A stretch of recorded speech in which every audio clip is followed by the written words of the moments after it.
Ahoy there, Captain Benzie here, coming at you with another Faction Frigate video for EVE Echoes. Today we're taking a first look at the Sanchez Nation Succubus and seeing how it's changed since the final beta.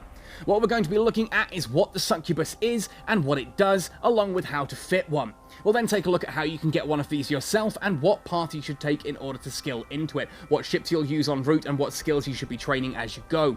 Finally, we'll round the video off with an exciting demonstration of this beastly ship in action. Now if you do enjoy this video, let me know by hitting like on it, subscribe to the channel for all things EVE Echoes, and ding that notification bell so that you never miss a video as it goes live.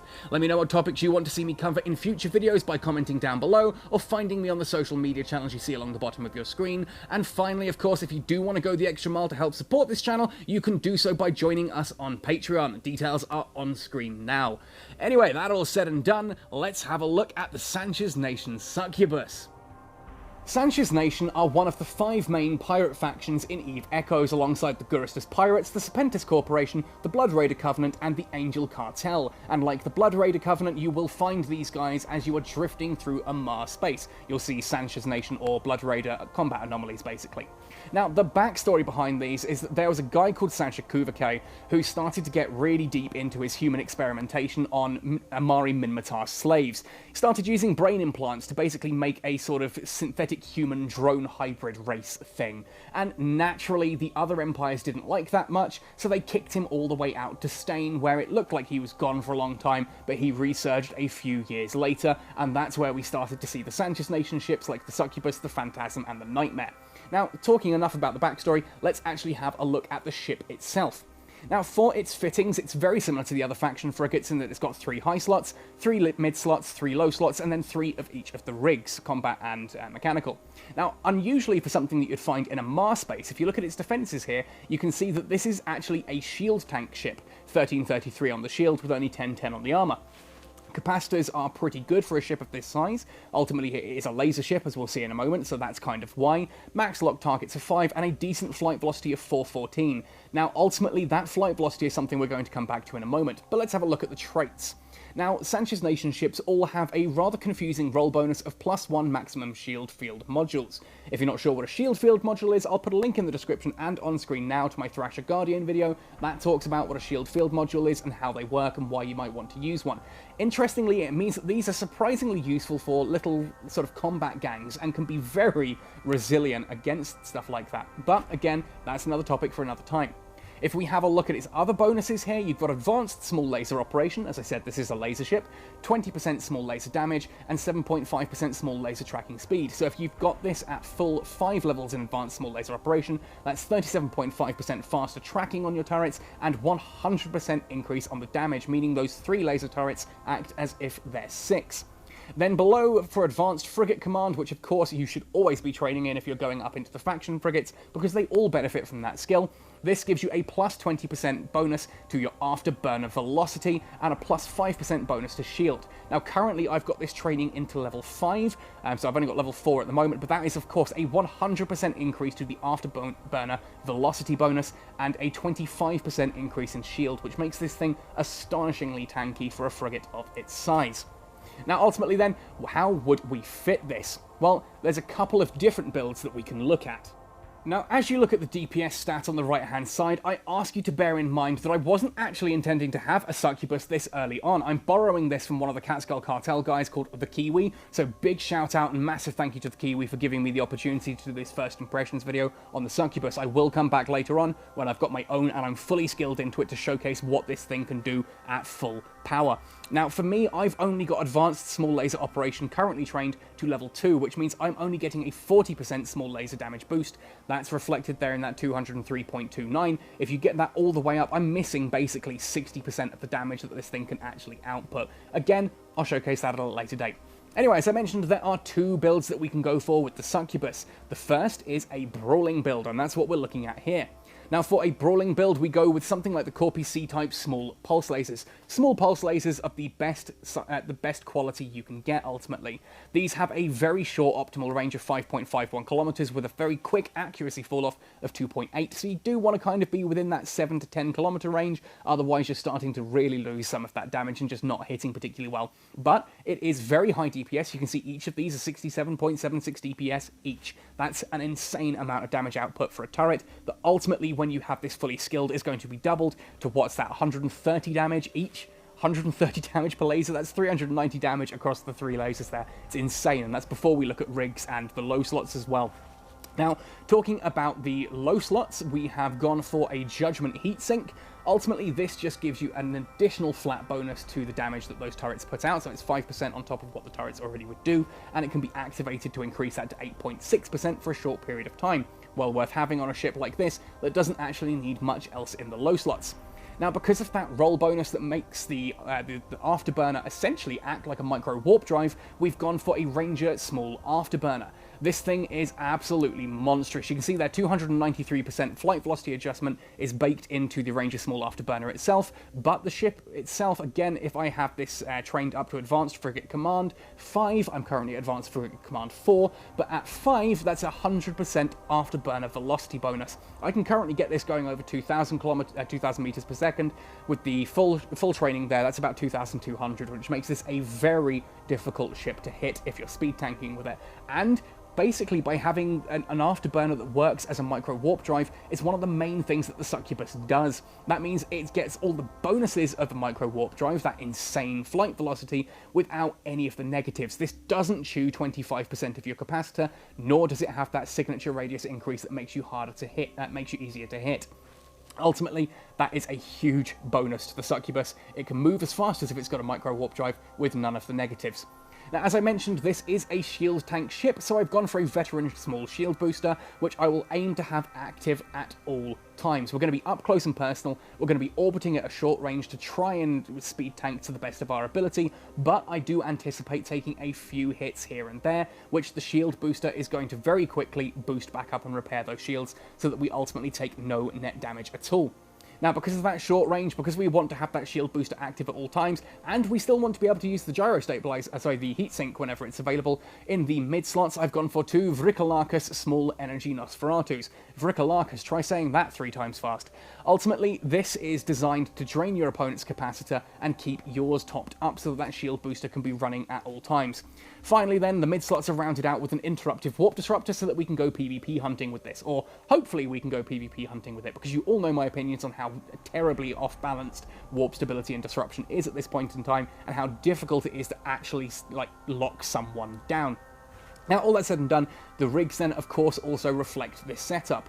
For the combat rigs, we have 2 laser collision accelerator 2s.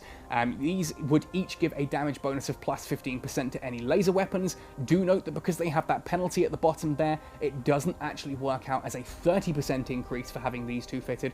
What it does work out at is probably closer to about 25% thanks to that penalty. This means the 3rd slot then is a laser burst aerator, which gives that activation time adjustment, meaning that the lasers shoot that little bit faster. That is a better DPS increase than having 3 collision accelerators put into those slots. Now, for the mechanical rigs, we've gone for auxiliary thrusters, which give an increase to the flight velocity adjustment there.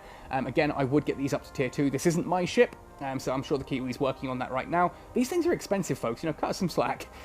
I got a lot of comeback on the Dramiel video of how dare I only fit it with tier 1 rigs. It's like, dude, I just spent 300 million on a frigate. I don't have any cash left to actually rig it yet. Give me a chance. Anyway, so we've got the flight velocity adjustment there with the auxiliary thrusters, and a polycarbon engine housing to give us the inertia modifier adjustment so that we can actually orbit in a tighter circle and keep that speed up, which is a vital thing when you're going in with speed tanks. If you're speed tanking, I would always aim to have a polycarbon engine housing and those auxiliary thrusters in there. Now, the Kiwi has also gone for a warp core optimizer. Clearly, he's very worried about losing this ship, so wants to add in a little bit of warp stability himself. I don't blame him. Ultimately, I wouldn't worry about that myself, because I think that with clever manual piloting, if you do get disrupted, you can quickly afterburner off into the distance, get out of that scramble range, and then warp to safety that way. This ship is fast enough to do that, even with a web on it. It will take 2 webs to solidly lock this ship down. Anyway, so that's the Brawler build. Let's have a look at the other one. Now, this second build, in EVE Online terminology at least, might be referred to as a Scram kiting build. It's kind of a halfway point between true kiting and Brawling. Ultimately, whereas kiting, you seek to outpace and outrange your opponent's guns, and Brawling, you try to get up close and personal, hit them hard and fast as you can. This is kind of a compromise between the two. The aim is to still be fairly close, but to kind of keep brawlers at arm's reach. So what we've got here in this particular build, in the high slots, we've got 3 Senti C-type small beam lasers, and these are the longer range beam lasers. You can see here, 11.55 kilometers with an accuracy fall-off of 2.8. That gives us an effective range anywhere between sort of 11 and 16 kilometers. That's where we want to really lie.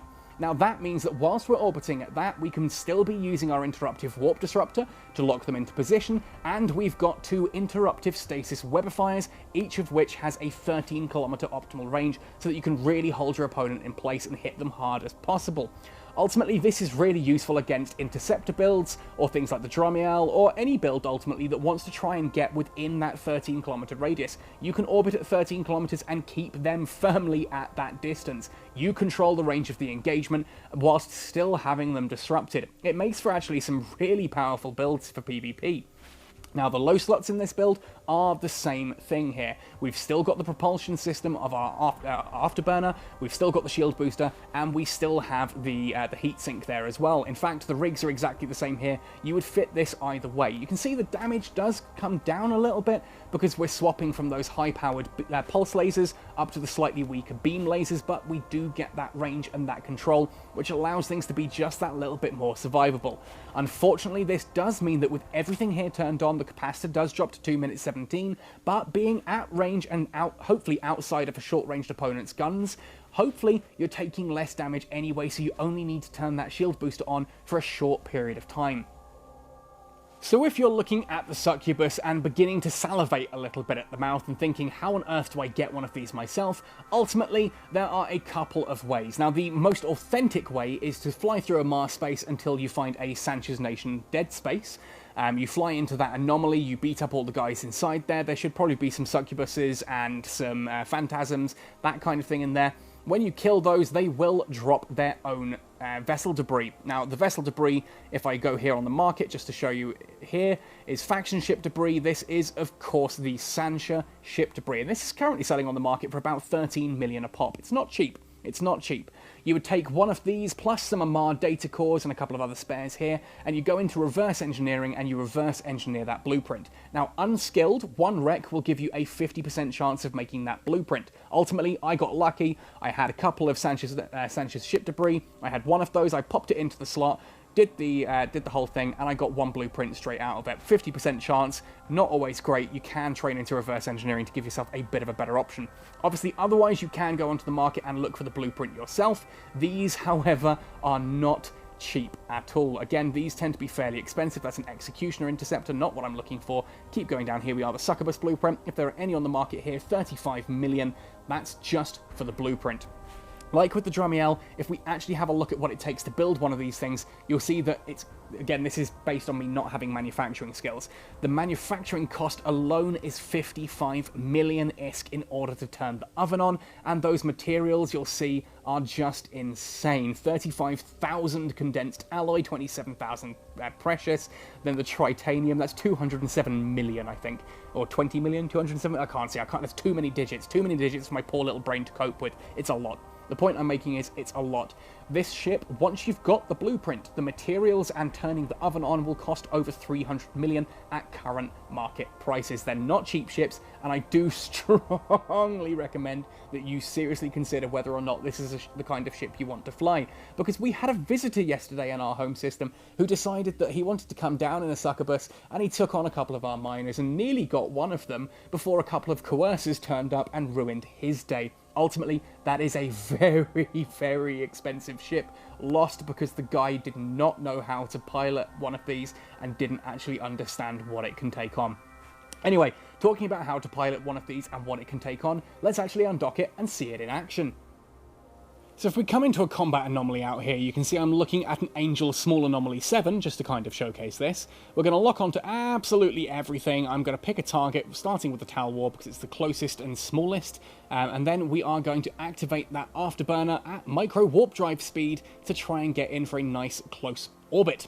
Now, once we start getting closer, I will also pop on both of those Nosferatus and then start to shoot. I do also just need to check that my auto orbit has been set to the right distance of about 4 kilometers. 3-4 kilometers will do nicely, and we can hit orbit again on that. So here we are. Now that we're getting nice and close and zooming in, we can activate all of those weapons, the Nosferatus, and start to fire. And you'll see that I will not take much in the way of damage at all from these guys, simply because I'm maintaining a speed here, as you can see, of 1,700 in orbit, 1,800 meters per second whilst orbiting. That's an insane amount of speed to maintain whilst orbiting. I'm just not getting hit by anything there. None of those weapons are going to hit me at all. That Tal War is the closest thing I have to a threat right now, being a small sized ship. In a combat anomaly, obviously you take out the small, the frigates and the destroyers first, so you can deal with those. Now, I'm going a little bit too fast to comfortably hit. I mean, it is a tier 7 there, but we're doing a decent amount of damage as well. I'm going to wait to activate the heatsink until I'm on my next target, which in this case is going to be the Gistum Rupture. I'm actually, I'm really actually quite impressed by that speed, and that speed is based on me only having Advanced Frigate Command at 4. I get another 20% on top of this in about an hour and a half once this finishes training. But here we go, let's go into that Rupture, and voila, up goes the heatsink. Let's start doing some damage. Let's see how quickly we can get through that. So you can see at this point, I'm pretty much actually AFKing this. You know, there's no real thought going into this. I set orbit on the target I want to orbit, and then I start shooting, and at this point in time, I'm not even taking hits. If I did take hits, though, I can just pop that shield booster on. There we are, tiny bit of damage to heal up, and away we go. Let's see if I can orbit at a little bit closer range. Probably the inertia modifier at this point is keeping me at a slightly wider orbit. Ultimately, that's why you rig for that inertia modifier. You could theoretically fit a low slot for something like an inertia stabilizer, but I really don't recommend it. It's just not a good use of a low slot. I mean, you could swap out the heatsink for it, but I don't see why you'd want to. The heatsink is going to be more important, in my opinion. I'm already taking very little damage. If you're finding that your orbit just isn't tight enough, go for the Scram kiting build. But there we are, that's a Gistum Rupture. If we observe that thing, you can see that it is a cruiser. Lovely cruiser, one of my favourite looking, actually. Looks properly like a pirate ship. And I'm just whittling it away whilst taking no damage at all. In fact, I can quite comfortably cycle through these and not really pay attention to my ship, because that Gistum Rupture is just going down whether it likes it or not.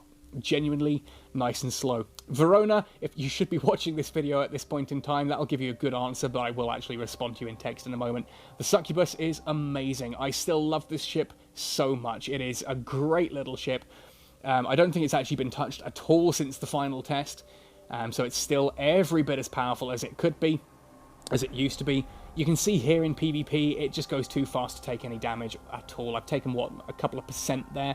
Single shield booster activation is all it takes to fully repair that. The question there from Verona, is the Drumiel still the best? The Drumiel is still my favourite, but I would argue that the Drumiel is, it's trickier to fly. It's trickier to fly. The Succubus is a little bit easier in its bonuses, and its damage just work out a little bit better, whereas the Drumiel is a little bit more fragile and takes a little bit more piloting to get to scratch. But there we go, that could just be me. I love the Succubus, I love the Drumiel, I will be flying both of these, and I will do a comparison video in the future when I have both of them at full skills to really showcase how the two fly alongside each other. Finally then, as I promised, I want to go over how to actually progress into a Succubus of your own. Obviously, these are a tech level 6 ship, and they are prohibitively expensive, so you are going to need to skill and fly other ships as you kind of wait to get into one. Obviously, being a laser ship, the Amarr Empire is where we're going to start, and if you've started with Amarr, you've probably already started flying things like, for example, the Executioner, and hopefully you've moved up into the Punisher. Now, the Punisher is a fantastic laser frigate that will actually see you going for an awful long time, but I would recommend, once you hit tech level 4, moving into the Executioner 2. This thing, ultimately, you fly this the same way that you would fly a Succubus, so it is excellent training. You've got things like that stasis weatherfire capacity need and warp disruptor capacity need, so you can get the idea of tackling, which is ultimately what a succubus is designed for. It is a PvP nightmare. Then you've got that afterburner bonus, again, so hard to say, afterburner bonus there that makes the executioner fast, so you can get a feel for speed tanking. That is something you're going to need to understand very, very well by the time you actually start piloting a succubus, otherwise you're going to fly it into a belt and lose it instantly.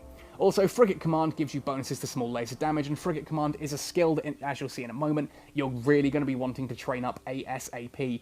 If you're flying a succubus, the two main skills you want up are laser operation, small laser operation, you want to get that up to advanced 5 as quickly as possible, and you're going to want Frigate Command up to advanced 5 as quickly as possible too. Focus on those two skills first and foremost. You can then go into the other skills that we'll have a look at in a moment. But that frigate will actually see you going a long time. The Executioner too, I still fly one of these now, and I can still take out tier 6 and tier 7 combat anomalies with a well-fit one, just because it's got that kind of power to it. If you do hit Tech 7 and you haven't quite reached a succubus yet though, do also consider flying the Punisher Assault. These are insane little frigates that are a brilliant sort of... They're kind of the cheaper version of the succubus, I suppose. You can see these use micro warp drives rather than afterburners, but again, they're all about getting up close and personal, and they do make for a very good scram kiting build as well, if that's the kind of thing you're looking into, thanks to having that capacitor need and that small laser damage boosts on it. Those are the ships I would recommend. You can come into a Coercer as well if you want to move into Destroyer, but ultimately, since you don't really want to be training Destroyer skills for the Succubus, I kind of would try and stick to the frigate line if you can, but if not, do look at the Coercers. Coercers are a lot of fun, and my laser progression video talks a lot about those. But in regards to skills, as I said, the first and foremost skills you're going to want to go for are under your weapon technology, small laser operation all the way up to advanced 5, and small laser upgrade will come at a later date. You can see I've only got mine up to 4 now. Ultimately, this gives you extra accuracy, fall off, and optimal range, and not quite as much damage as small laser operation gives. Small laser operation at level 5 gives you a 20% damage, whereas small laser upgrade at level 5 only gives you a 15%. It's more about the range, and since the Succubus doesn't really need that range, we focus more on the small laser operation side of things. Again, under cruising technology, frigate command, advanced frigate command up to level 5, that gives us the inertia modifier and frigate velocity. You can see here, all the way 10% down on the inertia modifier, which means you can do that piloting tighter and orbiting it in a tighter radius, and you get an extra frigate velocity, always useful for speed tanking. But also, again, advanced frigate command gives you the actual bonuses to the Succubus itself, the relevant ship bonuses. Now, again, it is a afterburner ship, so training into afterburner skills is always useful, just reduces the cost of you using your afterburner and having it activated, and as a shield tank, you probably want to look into shield operation, maybe even advanced shield operation, just to sort of really help keep that alive. Frigate defense upgrade, and finally frigate engineering are of course going to help you just keep that ship alive a bit longer and to manage your capacitor better.